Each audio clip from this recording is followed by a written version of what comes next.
ในวันที่15 พฤศจิกายน 2025 นี้องค์การพุทธศาสนาสัมพันธ์ลาวเมืองสนะสมบูรณ์ร่วมกับองค์การปกครองเมืองได้ต้อนรับขบวนผ้าป่าสามัคคีจากคณะเจ้าภาพเจ้าศรัทธาที่ได้เดินทางมาจากประเทศไทย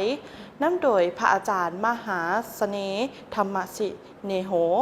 รองเจ้าคณะจังหวัดขอนแก่นพร้อมคณะได้นำเอาผ้าป่าสามัคคีมาถวายที่วัดหลวงเมืองสนะสมบูรณ์แขวงจับปะซักจุดประสงค์ก็เพื่อปกปักรักษาและเสริมขยายฮิตของประเพณีอันดีงามที่เคยสืบทอดกันมาแต่โบราณกาลให้เคียงคู่อยู่กับคนลาวชาวพุทธตลอดไป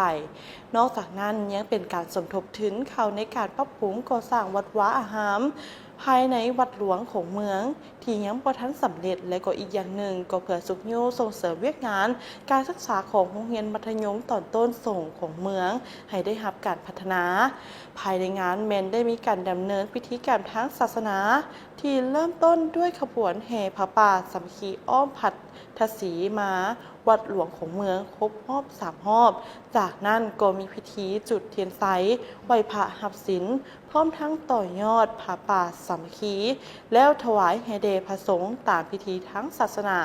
โดยมีพระอาจารย์คำผักพรหมไสยกรรมการองค์การพุทธศาสนาสัมพันธ์ลาวแขวงจับปะซักประธานองค์การพุทธศาสนาสัมพันธ์ลาวเมืองสระสมบูรณ์ท่านนางภูไพทองพิมพ์วงศากรรมการพรรคแขวงประธานสาพันธ์แม่หญิงแขวงจับปะซักท่านนางกุหลาบวรรณราชคณะประจำพรรคเมืองประธานแนวลาวสังสาดเมืองพร้อมด้วยสาวพุทธศาสนา